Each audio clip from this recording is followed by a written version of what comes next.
What up, bro?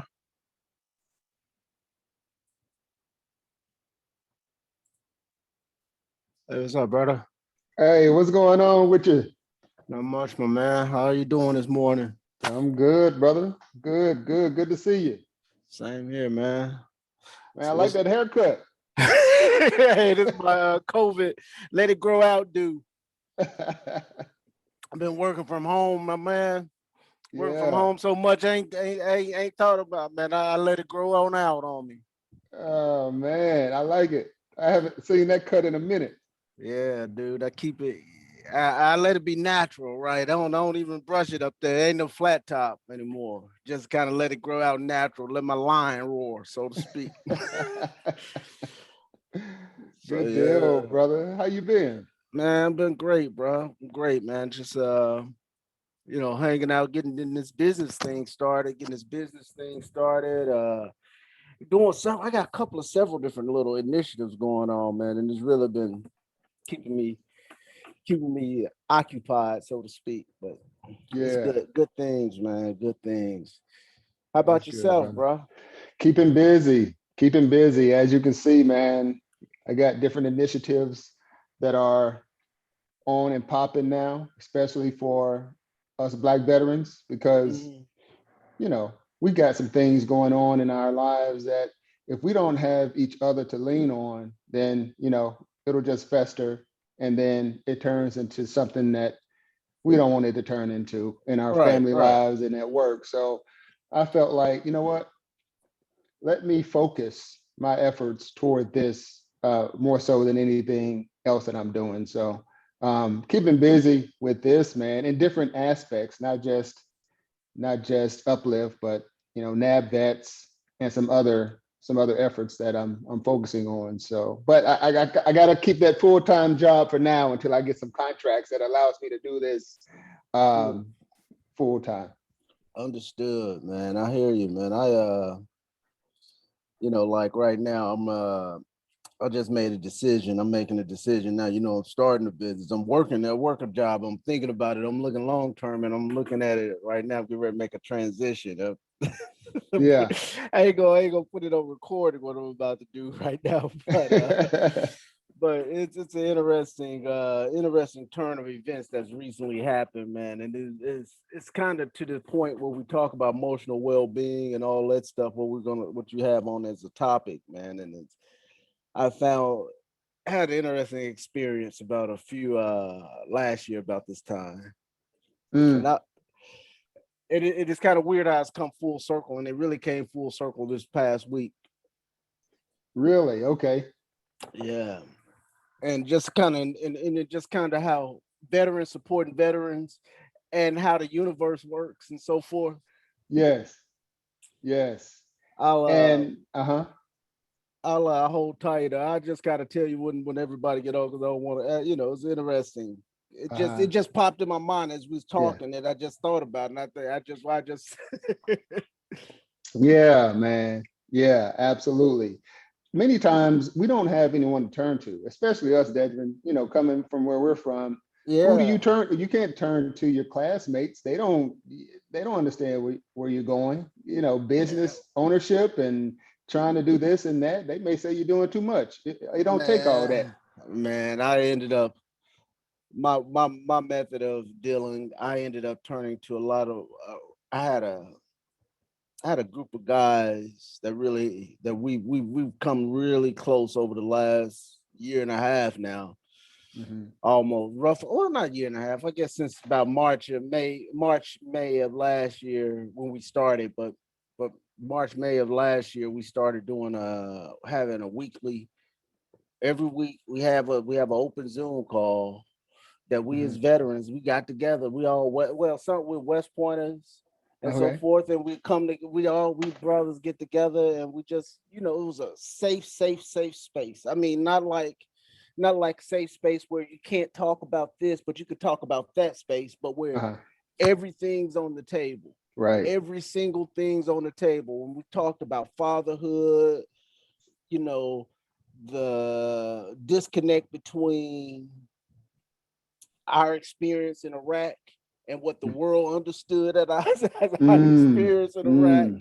yeah. Oh my goodness, talked about spirituality, parenting, you know, cannabis, the whole nine. And we laid it out on the table, and the failures, all our failures that we've had over the years, what I'm saying, the cycles we've gone through and been able to reflect Mm-hmm.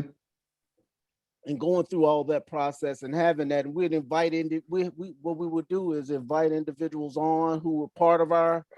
And one of the here's the best thing about it, one of the best thing that's came out of this is that we started this one aspect that really solidified our little bond is that we started doing, how frats and sororities do little cultural work and stuff.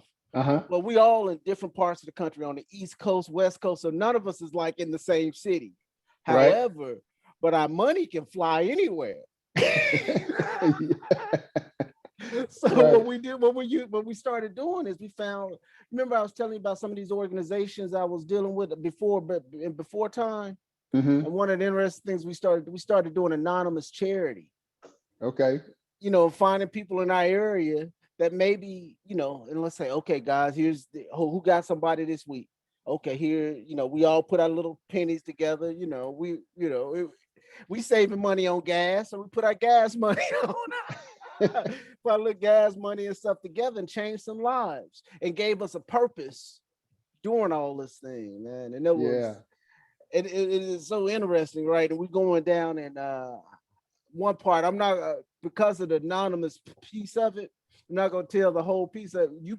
I probably told you in private the organization, Mm-hmm. but we put together that organ and we sponsored some major. We put together little pennies to sponsor major research in Mm-hmm. mental health. Okay. Okay. Well, hold that thought because mental health is what we talked about last week. This week we're talking about emotional wellness, but Mhm. as you know, emotions stem from our thoughts. So I think that's a good segue into our conversation this morning. It is 9:03 a.m. Eastern Time. As you know, I'm an Air Force veteran, so I'm all about on-time takeoffs.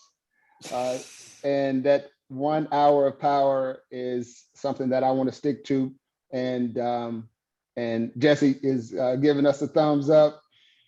Retired '06, retired GS-15. Good morning. Good morning. Good morning. So we got some heavy hitters on the call already. What we want to do now is, first of all, I want to thank everyone for carving out time in their Saturday morning. This is early. I mean, you could still be in bed. You could be at the gym. You can be, at the kitchen table with your family, but you've carved out 1 hour of your morning to talk to other Black veterans about Black veteran issues. So this is a safe space, and I'm glad that you're able to join us. So what I want to do, what I always love to do, is go around the horn and ask everyone to give a short bio. But I also want to ask the question, how has COVID-19 affected you emotionally? So I'll start with one of my homeboys from Lake Village, Arkansas, Mr. Dedrin Dunbar. Over. Hey, good morning. Good morning. Thanks again for the invite.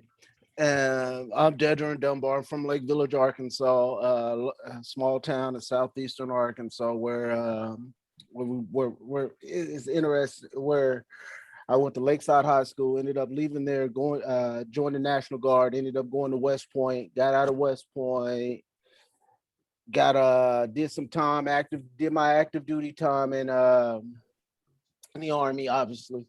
Well, not obviously, but in the Army, I was in the IT realm in the Army. Came back, got back in 2005. Got in the Guard. I mean, I got in the Reserve, Army Reserves, 2005, deployed to Iraq. Came back out of Iraq, got married. I'm married now to Alicia. We have two kids. I work as an engineer I worked as an IT engineer throughout my civilian career, but most recently I was engineer for Northrop Grumman.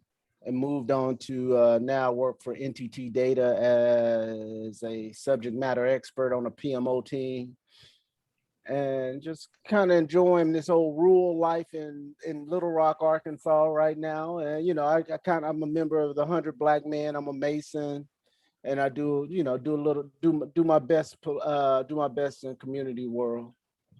Okay. All right. Thanks for that. And Dedrin, how has COVID-19 affected you emotionally? Emotionally, I've used my time really to attach to learn about myself.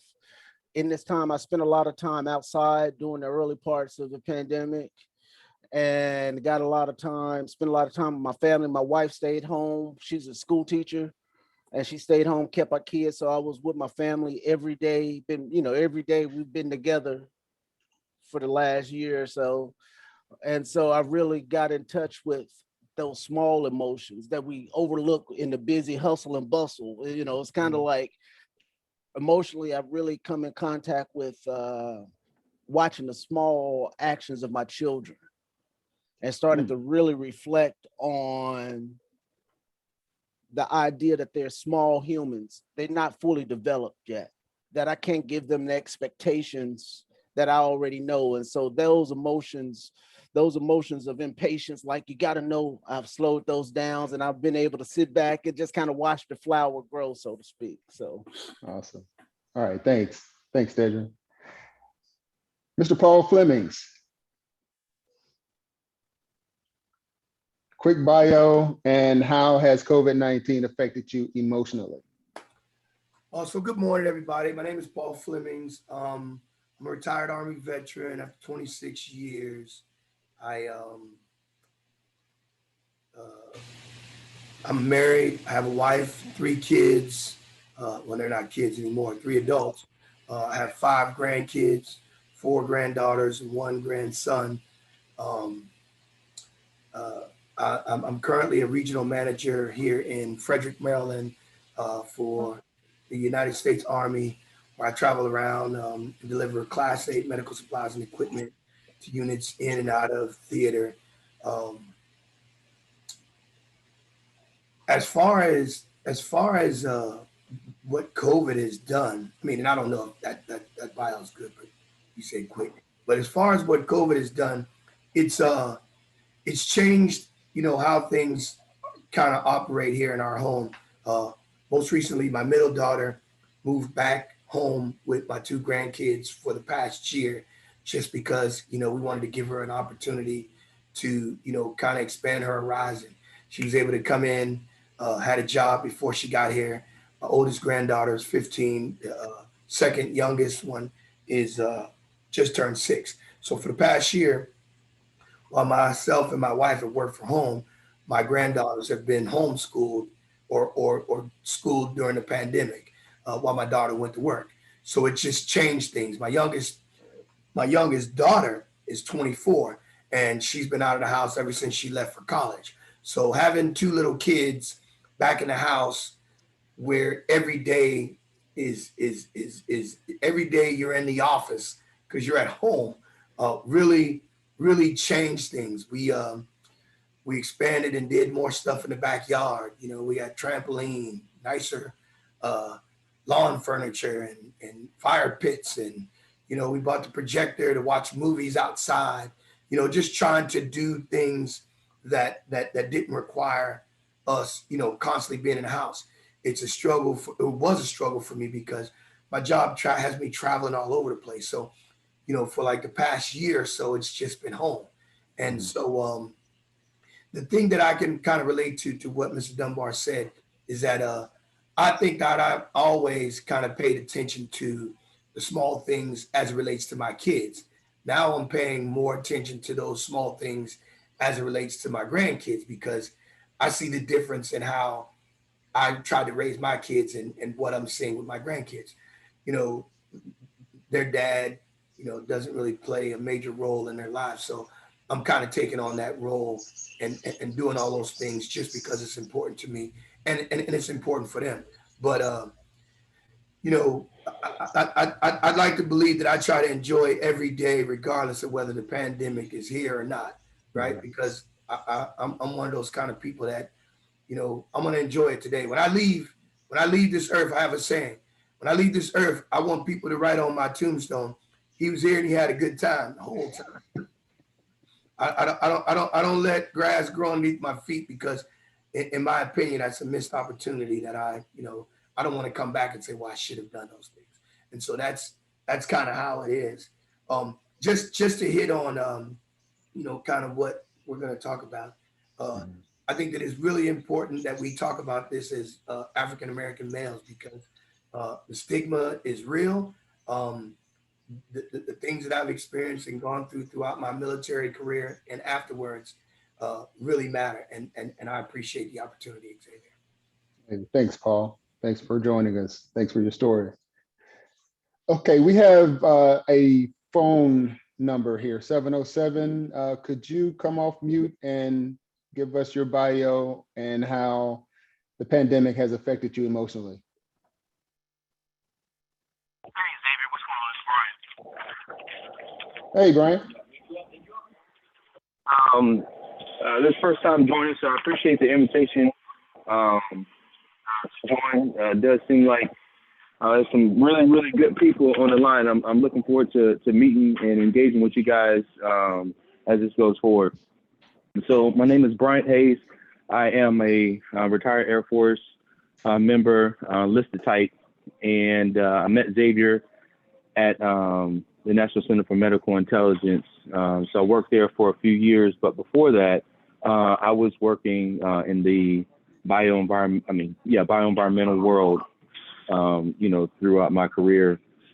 At this point, after retirement, I start working for DHS and as a contracted gig, and it kind of goes into the mental health of the pandemic. So it's going to be kind of twofold. What I've identified, two things, is that once I got out the Air Force, I didn't have to deal with people stressing me out, right? I wasn't mandated to stick there where, as an Air Force member, you kind of got to gut it out. And whether it's good or bad, everybody has their own perspectives. I just felt like, being a Black man, I was up under more scrutiny, more pressure. I always had to do the best thing. I always had to get it right. I had no room for error. And once I got out into the private sector, I told myself that I wasn't going to deal with that. If I felt any type of bias, then I was going to, of course, consult with my family, and then I was going to move, right? And so after working for a contracted company for a year, that's exactly what I did. And for me, emotionally, that felt so much better having that option. So now I work for a company named MITRE, and I'm just enjoying it. So some of the struggles that we've had to deal with after the pandemic is having a 5-year-old son who's at home. When you have two working parents who are dedicated to doing a good job, it makes it difficult to carve out time in order to, continue to teach them, just lessons. So I would say for us, it's been trying to understand and juggling that piece. So what we've tried to do is, carve out some time, work together with a plan on what time are we going to teach him something so he's just not looking at his tablet or watching TV all day. So emotionally, I would say that's probably been one of the bigger challenges for us as a family. But for me personally, I couldn't enjoy life more than I am right now. Having that option, if something doesn't feel right, I can make a change by being proactive. And of course, some of the struggles being an enlisted person, I'll tell you, financially, if you change that status, it does definitely help, the overall feeling of your self-worth. So with that, I'll give you back the floor, Xavier. Hey, thanks, Brian. I appreciate that. And yeah, we got to catch up. Last but not least, Mr. Jesse Citizen. Hey, good morning, everyone. I spent 32 years active duty. I was enlisted from 1973 through 1979. Then I went through OTS, got a commission. So when I was enlisted, I was E5, working in the medical career field. spent some time up at Shepherd Air Force Base, and basically that's my only base as enlisted. From there, went to OTS 79, commissioned, spent the remainder of my time in the Air Force, retired as a colonel, spent my time as a colonel working around the world as a radar intercept controller and ground radars and airborne radars, the AWACS, you might know that airframe, Airborne Warning and Control System. Spent time at Langley Air Force Base on the ACC staff, moved up to the Pentagon. I'm now living in Woodbridge area since about 1992. Been in and out of here for assignments. One was to Belgium, then back to War College and back. I'm very happy here. I have 5 kids, 11 grandkids, 1 granddaughter in the Army. She's now in her 3rd year. And been having a good time visiting her. For me, COVID didn't change a lot in the sense that I did 12 years in federal service and retired from that in 2019. So I was already working from my basement. Then I welcome everybody else to join me at that time. So I mean, it's just where I was. I mean, I just happened to be in a good place, figuring out how to be a work from home after spending 44 years in the office. So I started to transition there. The isolation from COVID was negligible for me in the sense that I have 11 grandkids and 2 of my kids and their families within 25 minutes of me. So I could put a mask on, go stand out in the parking lot, their parking lots, and talk to them, and go in their backyard and look at them, and so on. So as this week, I took 5 of my grandkids up to DC. We went to the African American Museum, get them a little cultural experience, let them see how things are. So that's what I've been doing. I'm an outdoor person. I walk. I do road cycling, bicycle, road cycling. I have my home gym. So and my wife is upstairs, 2 levels up in her office. So that gave us good separation, peace at home. We joined up in the evening, watch TV as much as we could, and doing whatever else we do. She's also retired Air Force. So that allowed us to, we have that quite a common background together. So for me, we got closer like many other couples did because we had spent simply more time together, but we were smart enough over that time to give ourselves separation. I think as Paul, as you're saying, everybody got their space there up and down. So did that. Right now, what I am doing is I'm serving as I have Citizens Consulting Solutions, and I'm doing executive consulting, executive coaching inside of diversity, equity, and inclusiveness. I just got back from a trip in Sacramento and working with the California Board of Education, doing some facilitation, leadership facilitation, and DEI work. So that's how I keep busy. When I'm not doing that, I'm outdoors much as I can, gardening and cycling. Appreciate the opportunity to share and look forward to talking with you. I won't make all the meetings, but I'll make as many as I can. All right, thanks, Mr. Citizen. Thank you, sir. Yeah, so this is great. This is great. We got a small but powerful group this morning. As you know, I'm Dr. Xavier Bruce, U.S. Air Force retired, CEO of Uplift Energy Coaching, commander of the National Association for Black Veterans, Western Maryland chapter. And this effort is in collaboration with Maryland's Montgomery County. They reached out to me to provide some outreach to Black veterans in terms of how COVID-19 has affected them and what are some things that we can do to persevere through this pandemic. So a little bit about how the COVID-19 pandemic has affected me emotionally. I think that it has caused some anxiety in terms of wanting to do some things that I had not done before. You know, when you get out of the military, they're quick to give you a badge and a lanyard and say, hey, keep doing what you were doing for 20 plus years.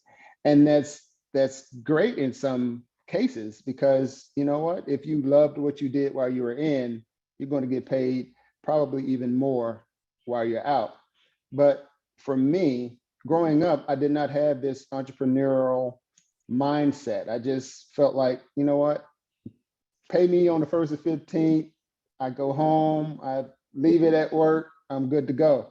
But as I've gotten older and more wiser, I feel like, and some of you all may feel this way too, you get to the point where you want to do your own thing, but it's hard to make that jump when you get into your 40s and 50s. You have more things that you are responsible for. You have the house and the kids and the grandkids and college and things of that nature. So for me, emotionally, it's a bit of anxiety associated with where I am today, because I'm in a particular job that, again, pays the bills, pays me a good paycheck, good to go in terms of financially. But what about emotionally, spiritually, socially, professionally? So that is something that I want to touch on today in terms of emotional wellness. It sounds like at home, you guys seem to be managing well with your spouse and your kids. With us here in Columbia, Maryland, we just moved from Frederick, Maryland to Columbia, Maryland. We're building a home, but that's not going to be done until November. So we're in an apartment. And as you know, we have 4 grown-ups in a 3-bedroom apartment that used to be in a larger home with their own space. And so the environment is different. And that's something that takes some getting used to. So with that said, I want to share my screen so that we can talk about how this concept of strategic energetic transition can help me and others, because this is recorded, so we'll be able to share this with others. Can everyone see my screen that says strategic energetic transition? Okay, great. And the question is, are you set up for success or failure? Again, listening to you all, it sounds like you're trying to set up your environment, your household, to where you're setting yourself up for success. But if it's not success, is it a problem to solve or a fact to endure? I don't know if you've heard that question before. Is this a problem to solve or a fact to endure? Now, what that means is, okay, if it's a problem to solve, okay, how do you come up with some potential solutions? But if it's a fact to endure, what does that even mean? Well, perhaps it's something that you feel like you cannot change, so you just endure it, kind of like what Bryant mentioned before. When he was in the Air Force, you just have to grin and bear it and just kind of push through.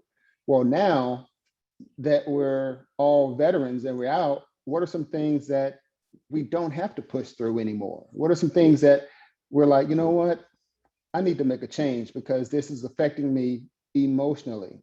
And with COVID-19, sometimes that makes it even tougher, because you have these opportunities that are out there in which typically you have more turnover than you have nowadays. Well, now people are staying in those particular positions, so you don't find a lot of positions or opportunities to jump into.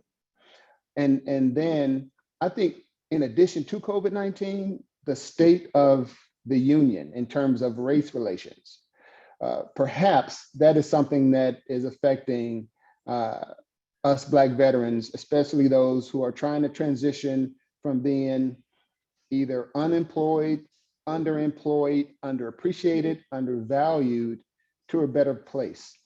So again, the question is, are you set up for success or failure? Now, this concept has 3 steps. The first step is to identify the energy block. Basically, like the scientific method that we learned in middle school or high school, identify the problem. Well, what I call it is an energy block. What is blocking your energy from doing or feeling the way you were designed to feel, what you were designed to do. And these blocks mess up the way that we show up. So we want to show up as a strong Black man, Black woman, strong veteran. We want to show up to where we're inspiring others. Well, these energy blocks can end up sabotaging our efforts. So when I say energy block, that's anything that restricts us from feeling. Like, for example, we're talking about emotions. How do we stop things from making us feel the way that we're supposed to be feeling? Happy, joyous, appreciative. So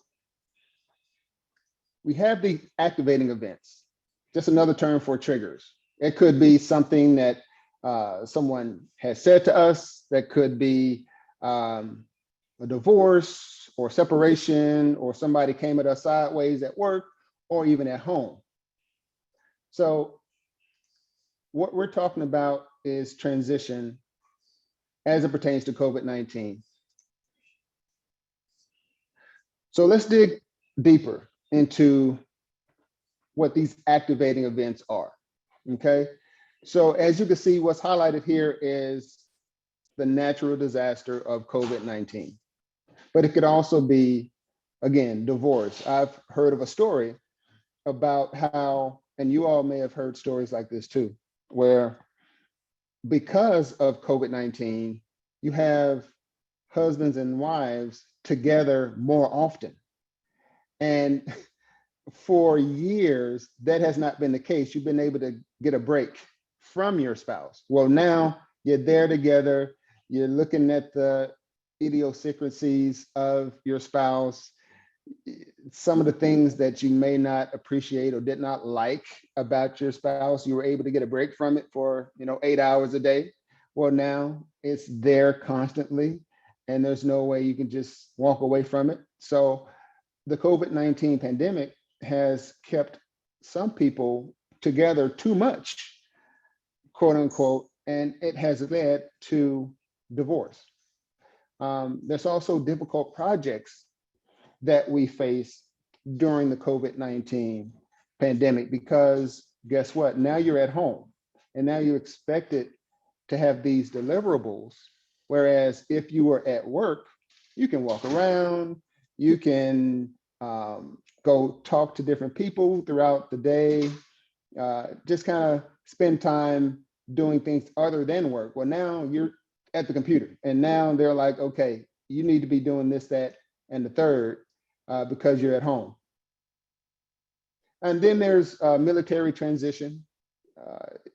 Some of us were able to get out honorable conditions. Well, as you can imagine, some people, they get out, especially with race relations, sometimes they get out kind of forced out, unfortunately.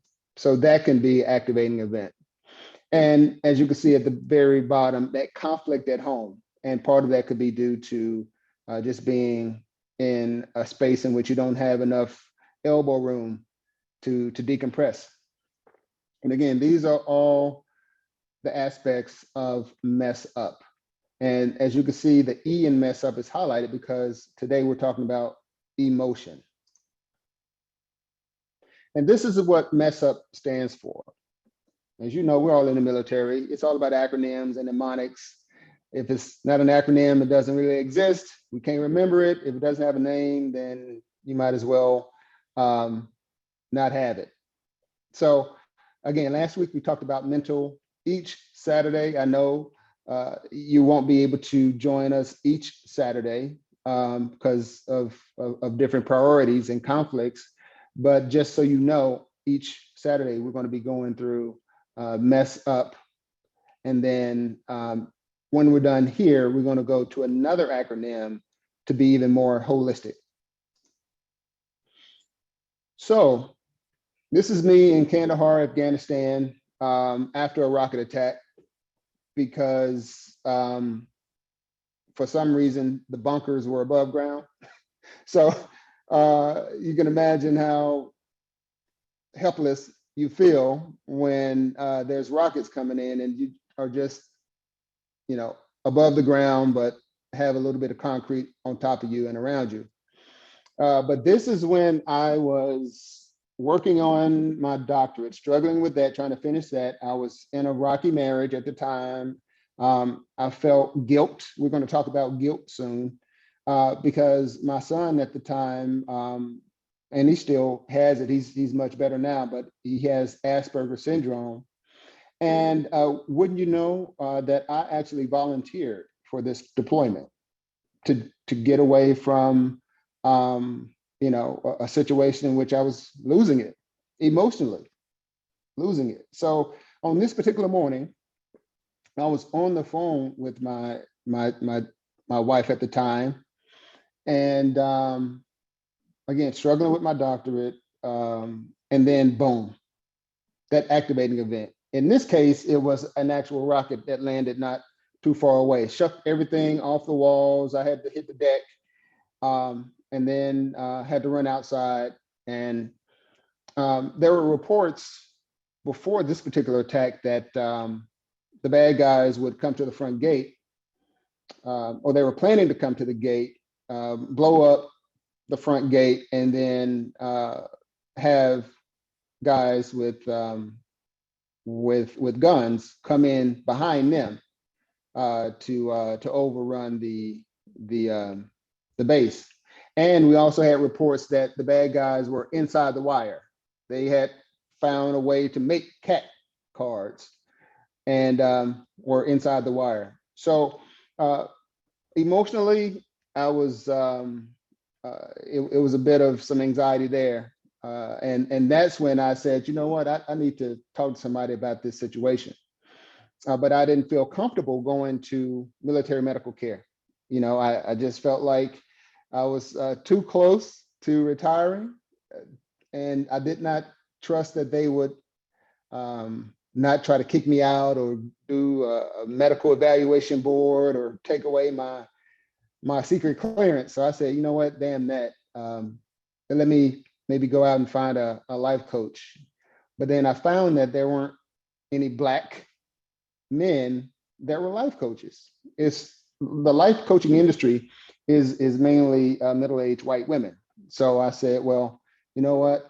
I'm going to become a coach so that I can reach out to other Black veterans when I retire. But this particular picture is right before I said, well, you know what? I got to uplift my damn self because I can't turn to anybody else right now, or I didn't feel like I could. So one way to remember these emotional blocks is the acronym FLAGS. As you know, you got the black flag, which is way it's too hot. You have the red flag is, you know what, something's wrong. There's a red flag. You have the green flag, okay, good to go. Checkered flag, you're winning.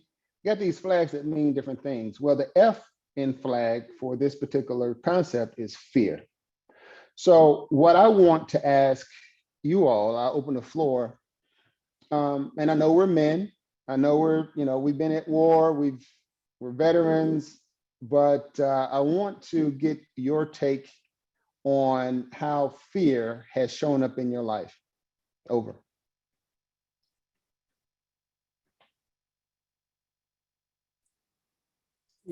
I started one of the things one of the interesting things I had happen was I with the transition to COVID, I ended up taking a new job, and it was in a different space. Mm. And with that job being in a different space, I had a lot of anxiety and fear because, for the longest time I was engineering, right? I was hands-on designing systems, implementing, maintaining, writing for the systems. Then I got called up to the big leagues, to the executive team. They some business. Oh, you don't have to do the engineering anymore. You just got to be here and answer, do these things. But this was a space, and so I got put in this space where where I didn't know. You know what I Mhm. mean? I wasn't the man anymore. I was the low man on the totem pole. I didn't have control. I had to deal with a lot of different, in the military, you know where your controls are, you know where your variables are, right? Well, in Mhm. this new space, I didn't know what were the controls. I didn't know what were the variables. I was just kind of floundering, right? And then you add on this pandemic where you're not seeing people face to face. Oh my goodness. And you walk around with this anxiety. Did I do this right? Because I ain't got no feedback. I'm just it's like fire, forget, don't forget. Next thing you do, like so you sitting, like you said, sitting in that shelter, like I'm here at home in this new job. I'm like say I took the job in April of last year. So this pandemic, we left in March. I switched jobs in April, and then in this time frame, it's like, oh my goodness, and whatever. And so I was saying earlier on the phone call, it came full circle. So I remember being out in my yard and, emotionally feeling drained. Like, I don't know where I need to go. How do I justify? Because it was too good to be true kind of situation. But at the same time, I didn't want to, it's just a lot of different things. Yep. And then I kind of, just said, you know what, talk to my, threw my prayers up and whatever. Right. And so anyway, I ended up coming full circle where a buddy of mine offered me a engineering position at a relative. And but here's the thing though. This is the thing that I'm dealing with though. Now I'm in a position. Now I've come to understand this current job. Now I have this other one. Now I have this anxiety of, do I make this transition now? Do I Mm. go back? Do I step back down into this that I'm comfortable with? Mm. Or do I stay in this space that has a lot of upside potential? And so that's Yes. kind of the fear I'm dealing with right now. And then Mm-hmm. on the top of that, I get in the in-between time before he gave me this opportunity to get back into a safe space. I had this other, on the opposite side of things, I had this idea about going out into venturing into entrepreneurial space. Mm-hmm. And so, and when I put my foot out in the entrepreneurial space, it was like, oh wow, it's a lot of welcoming, but at the same time, there's a lot of stuff that goes on before that, before you even get into that kind of puts the fear back in, that anxiety. And so, working between transitioning into entrepreneurial space, do I go back to my safe engineering space, or do I stay in this dynamic kind of subject matter project management space? Has really been I've been working through lately. Wow, Dedrin, man, it's good to talk to other veterans about these different things, because now I realize I'm not the only one, because that's the fear and anxiety I have right now. I went back to the job that I spent my last 3 years on active duty, and I did that because it's what I knew. But there are some dynamics in place in which I feel like they're not allowing me to be productive. I don't know if anyone has been in a position in which there are some mechanisms in which there are people that won't allow you to shine, because it's a subjective type of situation that I'm in right now. And that causes anxiety, because it's like, wait a minute, if you're not, I feel like I'm smart, I feel like I'm intelligent, but I can't show that via my production because you're not allowing me to. So can you imagine the fear? And because this is a good paying job, but if they can show that, hey, this guy, you're paying him X amount, but he's not producing much, well, that doesn't bode well for my emotional well-being. So that is causing me stress and anxiety and low level depression. Making good money, but realizing that, wait a minute, this somebody at some point is going to be like, wait a minute, you're paying Dr. Bruce X amount, but he's only produced, X number of widgets over the past, year or so. Perhaps we can get somebody else in here. We can get two people for the price of Dr. X, and get twice the production. So to your point, Dedrin, it's where do you work in order to get that fulfillment, get that paycheck, but how do you balance that? So that's why I am as well. So thanks for sharing that. Anyone else want to express any experience with fear? Over. Yeah, if I can. So one of the things that I do, or I try to do, specifically when it comes to fear, is I remember being a young kid playing sports and playing in places where there was a lot of people that I really didn't know. And so the sense of nervousness and kind of, anxiety kind of sat there. And as a young kid, I didn't always understand what to do with it. And so what I try to do was I try to turn it into some type of positive energy, like spin it off and say, okay, I'm gonna approach it this way. Um, as an adult, especially now at my age, as an adult, I try to do the same thing now, right? So that same bad energy from a job that I get, I try to turn it around because, like you said, I never considered myself a smart guy. I think me walking around saying I'm smart means that I'm probably not that smart. Other people walk around saying you're smart is a little different, right? Because your perspective is supposed to always be that way about you. And so in doing that, I've taken on 3 separate jobs as a civilian since I retired. And in each job, one of the first things I tell the folks in the interview process is, listen, I have resources, I have, the things that I need to kind of succeed based on my past, my education, and what I'm capable of. So I'm not taking any job that I don't feel fulfilled in. If I get to a point where this job doesn't fulfill what I think I need emotionally, physically, or spiritually, then I'm one of those guys that I'll have one foot in and one foot out. While I'm doing it, I'm looking for something else because I can't stay in that same place. But I also remember a friend telling me that, everywhere you go, Paul, there's going to always be foolishness. No matter what you think, no matter how important or how high price or low price a job is, there's going to be foolishness. You have to realize how much foolishness you're willing to put up with, right? Because you're the person who has to carry it. And so what I tell people when I talk to them is, look, the fear is what motivates me. The fear is what motivates me to go out and figure out how do I understand this moment. And we talk about perseverance. I always see it as, how do I have myself in the best position to succeed? And for me, it's the prior planning. Yeah. Just like this morning, I got up. I said, hey, look, I told Xavier I was going to make this meeting last time. I didn't make it.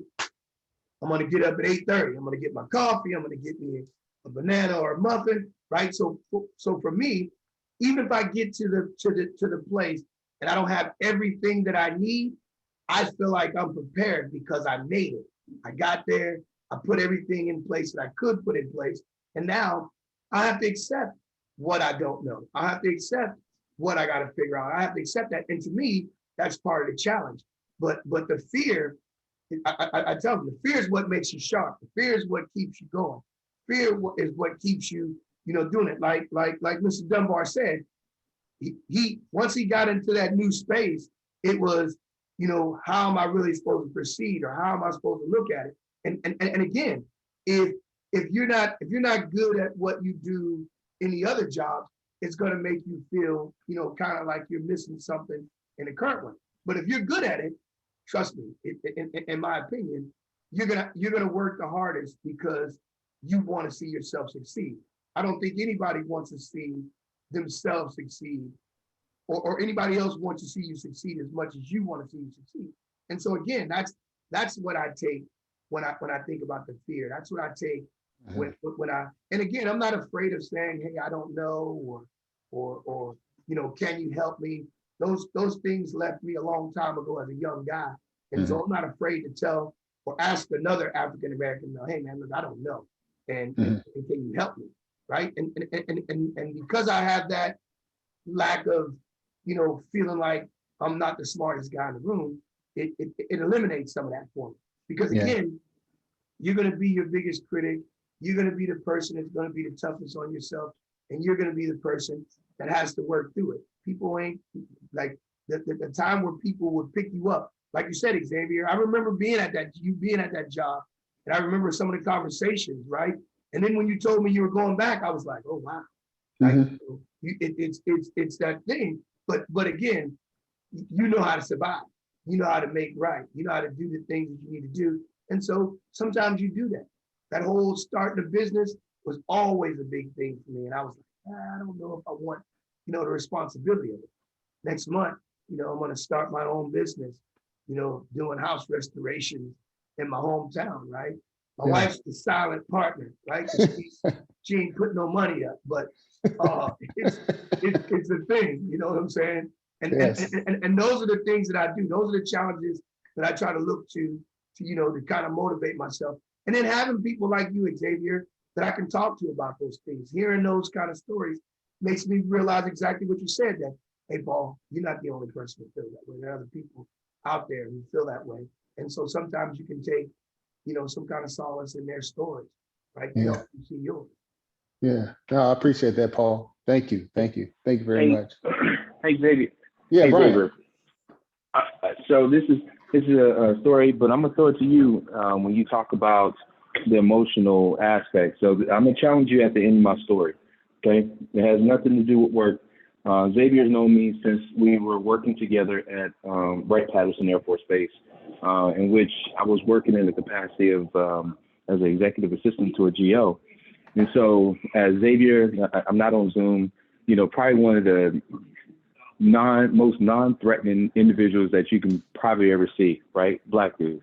I was coming back from the gym, Planet Fitness, driving a Toyota Camry, coming to the housing area where they do random checks, coming on the insula. It was outside the wire, but, still government housing. Went there and the police officer or the military police asked me for my ID. At that time, I didn't have it. You had the little key swipe on the Planet Fitness. So that's how I got in the gym. So I just told them, hey, look, I don't have it. I live right there. It was no more than, I would say, 100 feet from where they stopped me to where my home was.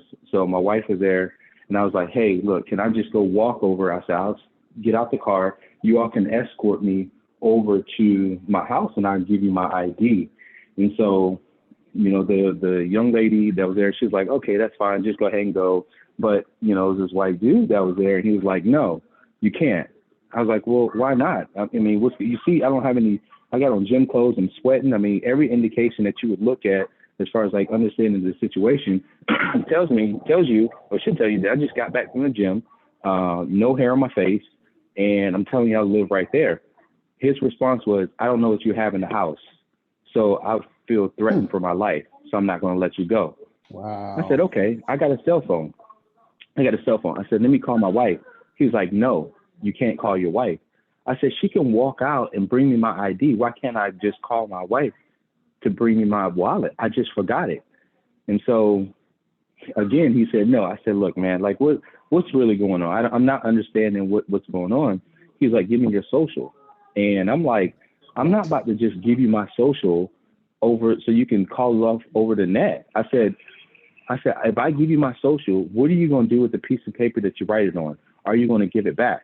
And he was like, don't worry about what I'm going to do. I said, that's my PII. I said, the rules. We get taught this all the time. What are you going to do with my social security number? I don't want you to have it in your car. I really don't want you to yell it over the net, what my social is. I said, I just don't feel comfortable with that. I told him my name. I told him my last name. I told him who the base commander was. I told him who AFRL commander. I mean, I was naming out all the important people that they normally would do to identify you if you were to go into base, right? And so he told me to turn the car off. And I'm like, this is inching up, right? And, my response again is like, what? Why do I have to turn my car off? And now, why do I have to get out of my car? And he was like, well, I told you to do something and you didn't do it. And I'm like, okay, so he reaches in and opens up my door, right? again, trying to maintain my, for one, my dignity, because this is a little guy, right? He's a little guy, and Xavier can tell you, I work out a little bit, and so being able to take him would not be an issue.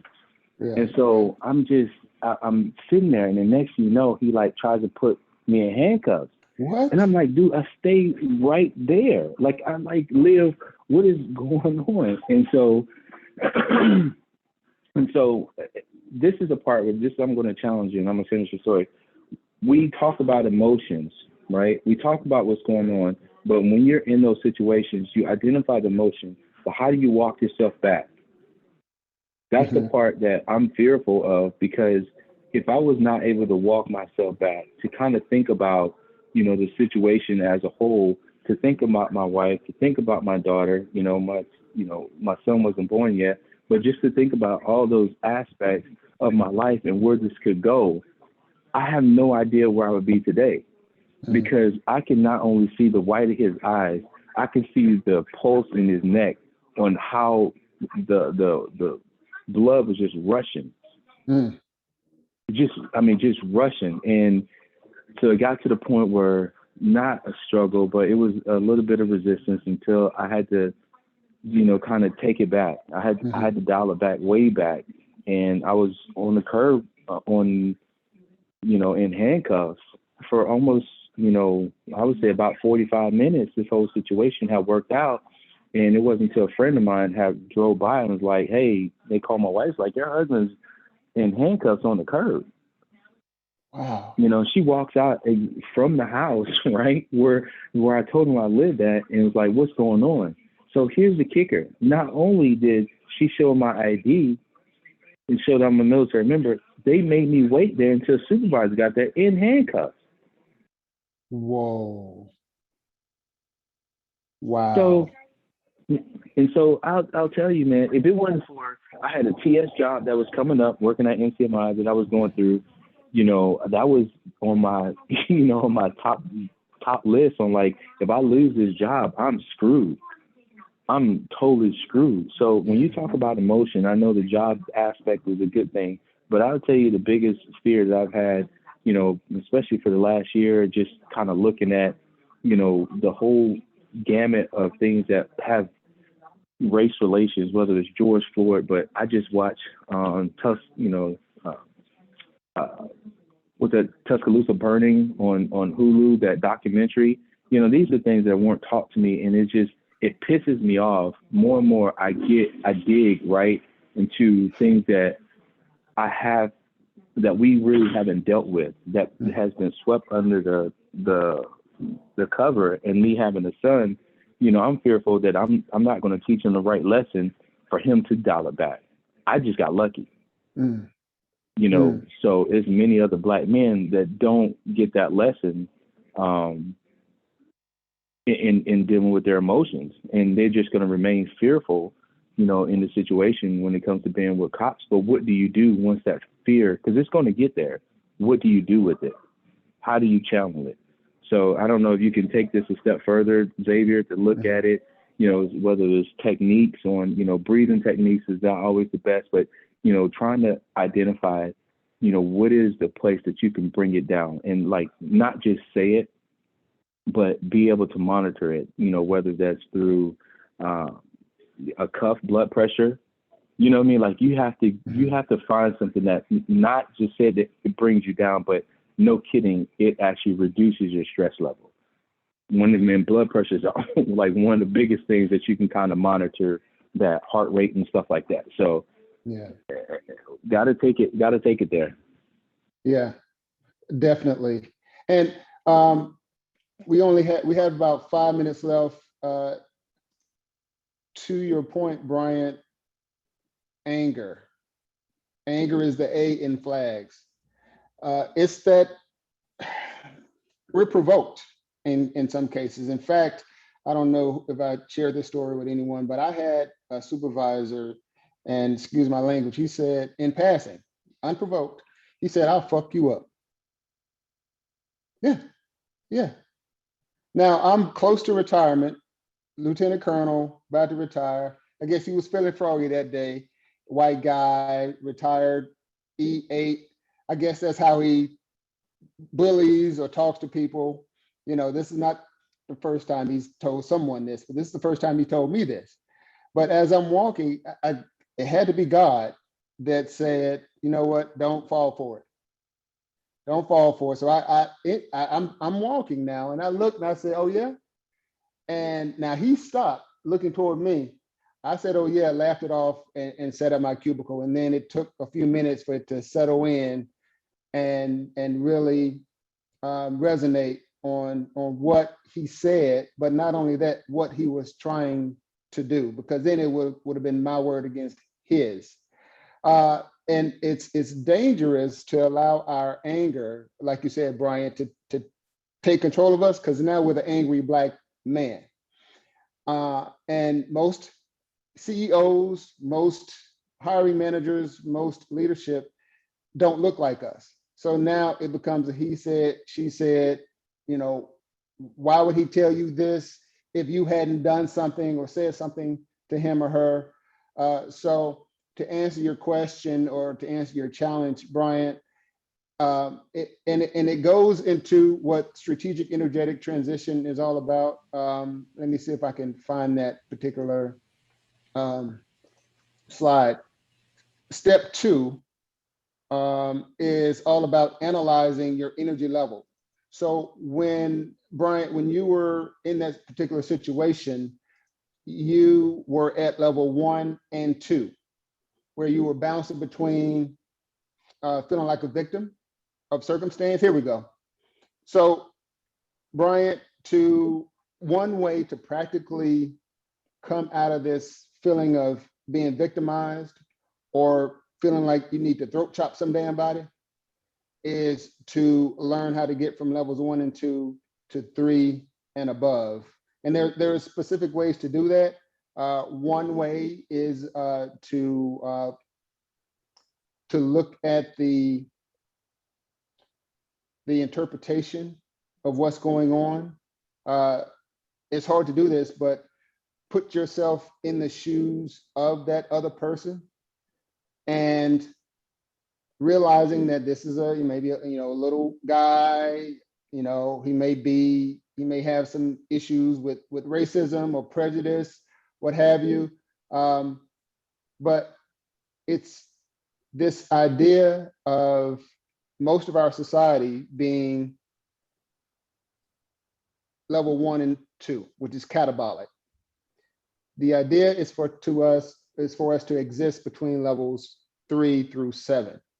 But in order to do that, we have in our framework these things called uplifters.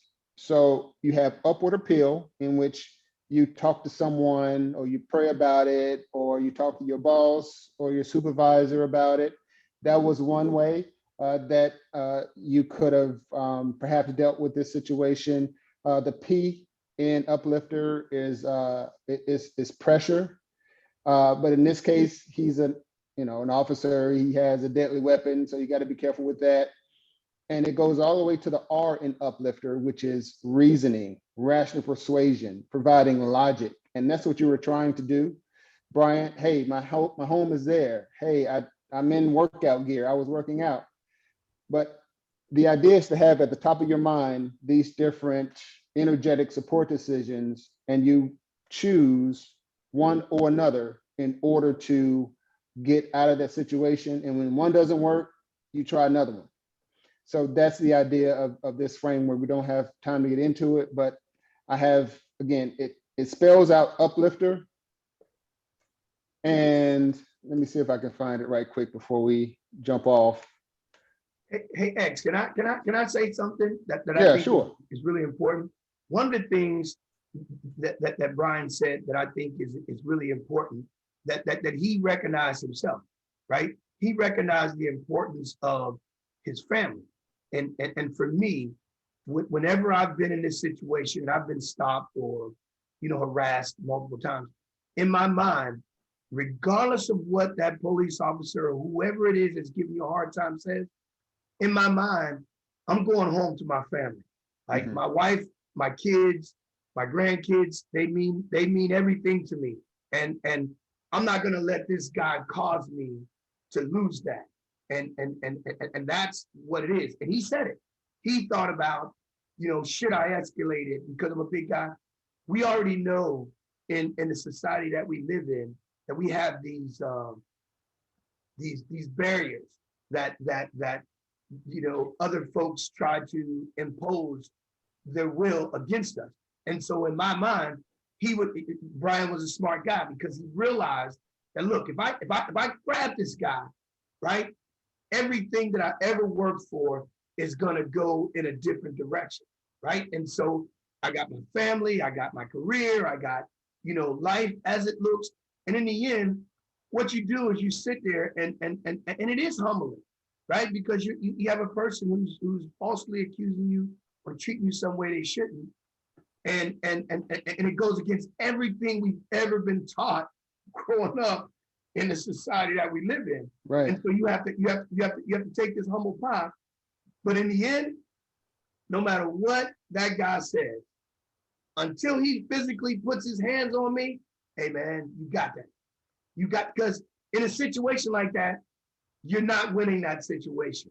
If you allow your emotions to get the best of you, that situation generally does not turn out, historically, it generally doesn't turn out well, especially for African-American males. So I applaud you for that, but just remember, you thought it through. You might not even thought you thought it through, but you thought it through and you made the right decision because it was impacted based on what's most important to you in your life. And that's important. Yeah, and Paul, to your point, it's the I in uplifter, inspirational appeal. So what Brian did, he was inspired by his family. Yep. He's like, you know what, I have to make sure that I'm here to take care of my family. So that's the I in uplifter. He tried reasoning, he tried it, but there are some others. As you can see here, you get to pick and choose which may work, what doesn't work, try something else. But these are energetic support decisions, but there are also practical support decisions as well that can help out depending on the particular situation. In this case, it could be legal assistance after the fact, but these are practical. But in your particular case, I think these energetic support decisions to get your energy level from 1 and 2 up to 3 and above. And again, you did these things without even knowing this particular framework. So I want to be respectful of everyone's time. We're at 10:03 a.m. Eastern time. This conversation has been great. This has been about emotional wellness. Next Saturday will be about spiritual wellness. I want to open the floor for any final comments, any alibis, any saved rounds. Over. One thing I just wanted to say thank you for inviting me, and the biggest takeaway I've had over this remark regarding this is whatever tool we use, manage our emotions, because we end up if we don't manage them, somebody else starts to manage them. Whether it be Hollywood, the media, your family, or whatever. All the world loves moving emotions. I say this: emotions are one of the strongest forces in the universe. And once we get them into management, it allows us to do a lot of great things. Thanks again for the invite. Hey, thanks for coming, Dedra. Thanks for the final comments. Anyone else? Yeah, I mean, for me, I just appreciate the opportunity and the stories. I think it is important that we have these conversations. I think it's important that we try to understand, and then we do everything we can to uplift one another. Providing that information. Hearing his story immediately takes me to a place that I literally sat in and thought about. Man, listen, if I snatch this little guy up, man, right? It may feel good for a minute, but I got to look at everything that follows that, and everything that follows that far outweighs the instant gratification I'm going to get by pounding this dude. Because I say this because I often wonder how some of these folks that we've seen, you know, lose it in public eye by video phone, how some of these folks could have fared differently in life, or how things could have turned out differently had they said what or did what he said. Just thought about, hey man, look, this is a situation that I'm probably not going to win, even though I'm 100% correct. It's just not designed for me to win. That's just the way the system is set up. Yeah. We didn't have a role in that before. We don't have a role in that now. Our voice may be a little bit louder because of all the stuff that's going on, but the system's not going to change because we want to have a say in it. It's the system, right? So we have to be smart enough to figure out, and that's why we are considered, you know, the most dangerous, you know, one, because we have figured out, right? People like us have figured out how to get past those situations and continue to go on. And it's just unfortunate that everybody don't get to hear these kind of conversations to be able to make different decisions. But thanks for the opportunity. I enjoyed each and everybody's story and information, and I look forward to continuing to call in. Yeah, I'll be brief. I share with my 3 sons and 2 daughters, all grown. A mnemonic is intellect over emotion. When that gets out of balance, you got a challenge. And if that's not working, think before you act. And we saw both, Brian, we saw you exercise both of those. I have to get going. It's a pleasure talking and seeing each one of you, but you have a great week. I'll be making as many as I can. Thank you. All right. Thanks, Jesse. Take care, Appreciate everybody. you. Take care, everybody. And while Jesse's jumping off, I wanted to invite our next speaker. We have, I know, Paul, you signed up. Jesse, who just jumped off, he signed up for a guest speaker role. Dedrin and Brian, if that's something that you may be interested in, typically in this 1 hour, we would have a 15-minute presentation by a veteran on one of these different aspects. So what I can do is I can send you that email. You can click on the link and you can see what's available, and it's some options out there from now through the end of the year. Gives you an opportunity to tell your story, your victim to victory story, if you will. So that's an opportunity for you if you're interested. And also, by being on this call, you'll get a free copy of my e-workbook.